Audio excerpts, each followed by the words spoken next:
Sophie. Bonjour Miguel. Première question, quel est votre premier souvenir en fantasy? Harry Potter. Je l'ai découvert au cinéma. Ça a été vraiment ma toute première intrusion dans l'univers fantastique, des sorciers, des fées, etc.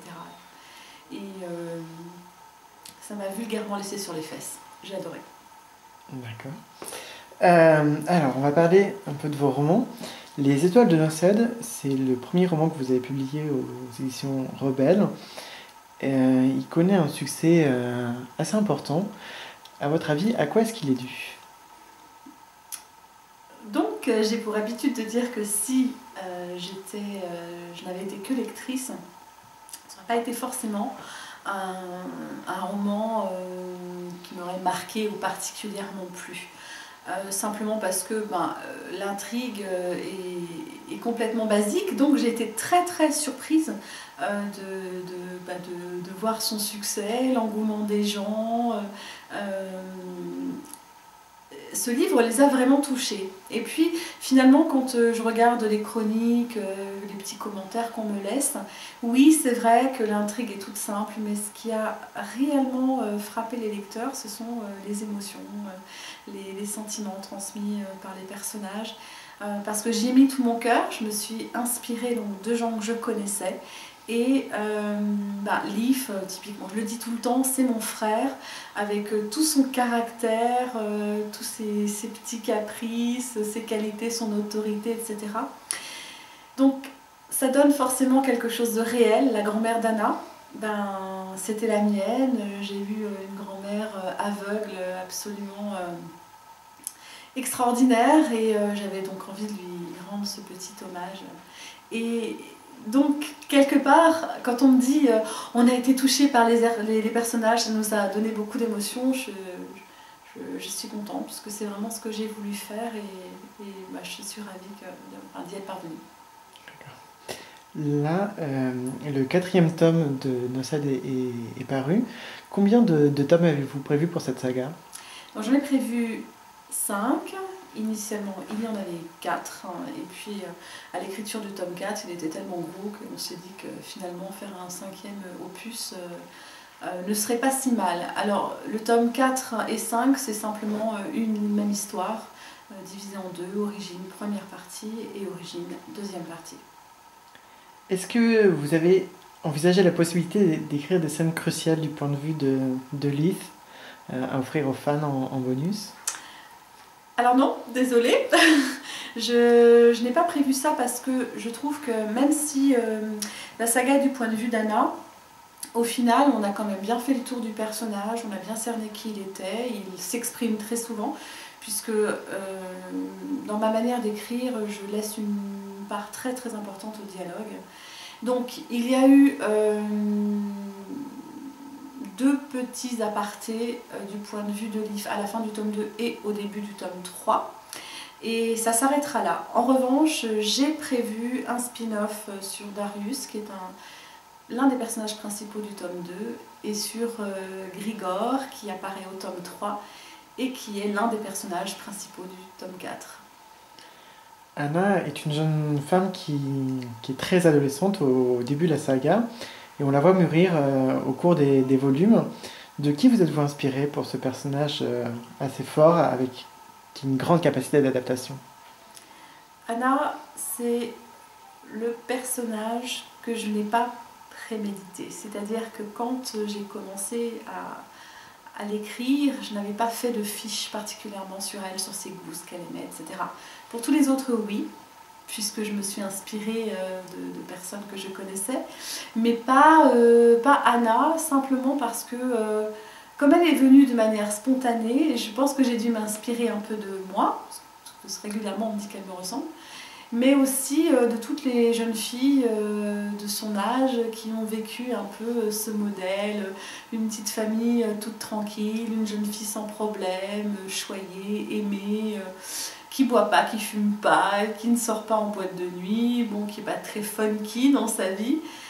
Je pense que toutes ces jeunes filles-là se retrouveront dans Anna et finalement, y compris moi, il y a dans Nosed beaucoup de petites anecdotes qui sont les miennes, notamment une qui est assez sympa.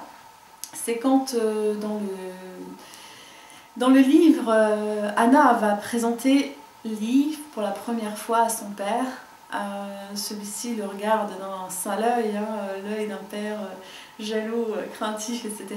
Et quand Liv s'en va, il se met devant sa fille et il lui dit avec un regard mais noir, il lui dit: avec toi, il a intérêt de pas se rater, sinon moi je te raterai pas. Et ça véridique, c'est ce que mon père m'a dit le jour où je lui ai présenté mon premier petit ami. Donc, et la réaction d'Anna a été typiquement la mienne à ce moment-là. Donc, je me suis inspirée de moi fatalement quelquefois. D'accord. Autre roman jeune adulte que vous avez écrit, Pamphlet contre un vampire. Est-ce que ça va être une saga également? Vous savez déjà combien de tomes vont être publiés si c'est une saga?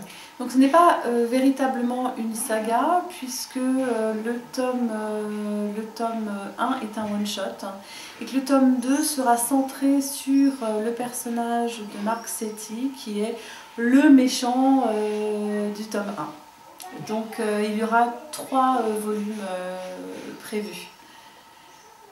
D'accord. Vous avez également écrit pour les adultes avec la saga des anges, donc le premier tome, la saga Les anges morts aussi, et le deuxième tome, les anges ont la dent dure.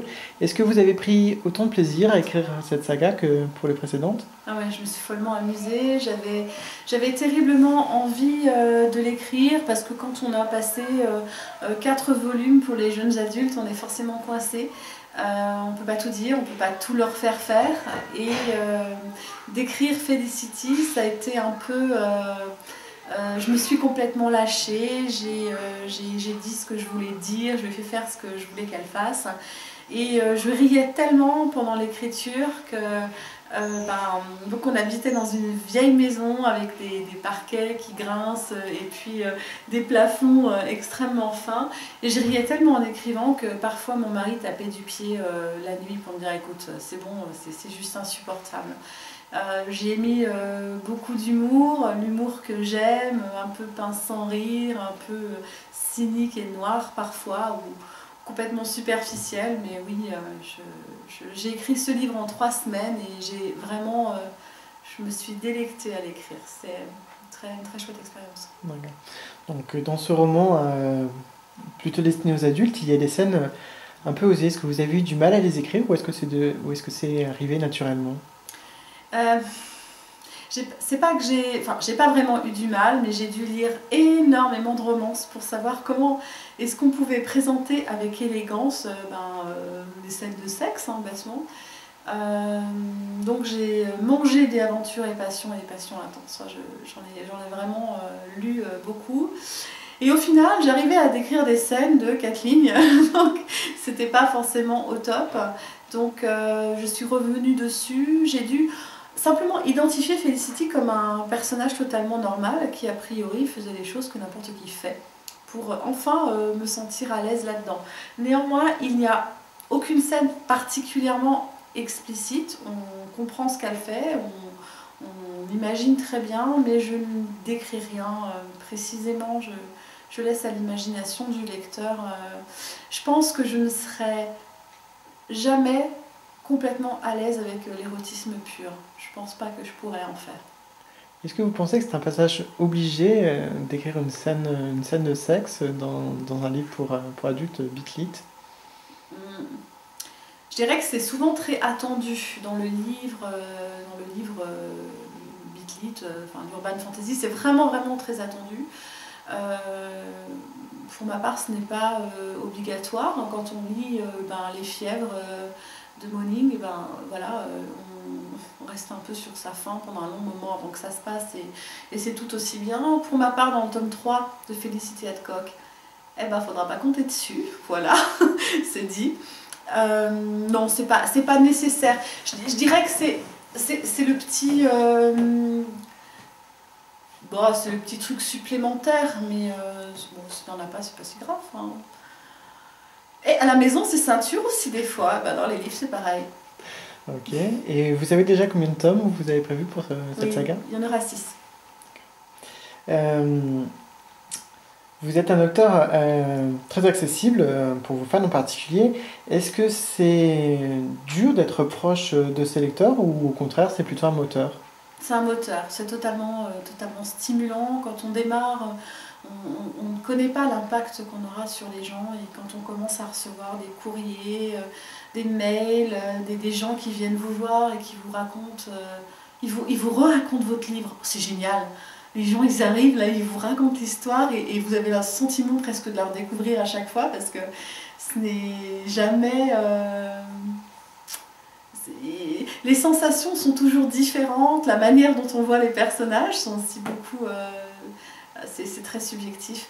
Et finalement, quand on vous dit un truc qui m'avait oh là là, frappé, les Imaginales, l'année dernière, une jeune fille vient faire signer ces 3 livres des Étoiles de Nocède et sa maman qui me remercie avec des larmes plein les yeux en me disant que j'ai pas seulement redonné le goût de la lecture à sa fille, mais une forme de joie de vivre parce qu'elle était toute éteinte. Mais je suis pas, enfin moi je me suis mise à pleurer, bien sûr. Enfin, tout le monde sait maintenant, c'est une notoriété publique. Il suffit de m'offrir des chocolats pour pleurer.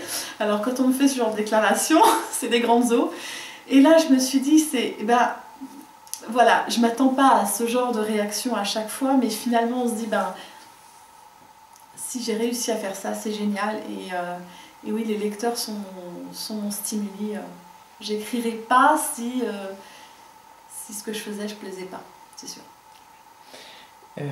Donc pour l'instant, tous vos romans sont publiés chez Rebelle. Est-ce que vous avez d'autres projets prévus dans d'autres maisons d'édition ou chez Rebelle? Oui, donc Felicity Hadcock, le tome 1, Les Anges Morts de 6 sort donc chez J'ai lu en édition poche et logiquement janvier-février 2014. J'ai lu aussi une romance contemporaine qui est prévue à l'occasion du Salon du Livre, donc une petite histoire parisienne assez rigolote, un petit peu à la limite de la comédie sentimentale. Et puis chez le même éditeur pour 2015, un urban fantasy en 5 tomes, dont je ne peux pas trop parler. D'accord. Alors, dernière question, si vous pouviez nous citer 3 musiques ou 3 chansons qui vous résument, vous et vos livres. Pas de question. Qui me résume moi. Moi j'écoute un petit peu de tout. Donc Lorena McKennitt, elle me suit depuis des années, et pas seulement dans l'écriture. Quand j'étais encore archéologue, il n'était pas rare de la voir dans les oreilles pendant que j'étais en chantier de fouilles. Et particulièrement sa chanson Dance Prayer, vraiment j'adore. En tout cas, tout son album est juste divin et parfait pour l'imagination. J'aime aussi beaucoup Sarah McLachlan, et elle, quand il s'agit d'écrire de jolies scènes romantiques, c'est pas mal. Pour les scènes un peu plus boom boom, celle qui me fait vraiment tourner la tête, c'est Rage Against the Machine. Alors là, bon voilà, on est dedans. Et sinon, celle qui me résume vraiment moi, c'est le groupe Masala Dosa, je ne sais si vous connaissez. C'est un truc avec des ambiances de musique indienne. Parfois, des fois, ça se passe dans un hall d'aéroport. On entend des bruits de fond, et puis avec toujours cette musique indienne qui me fait penser au Bollywood. Enfin, moi j'adore. Écoutez, merci beaucoup Sophie pour votre temps et puis bon courage pour la suite. Merci Miguel.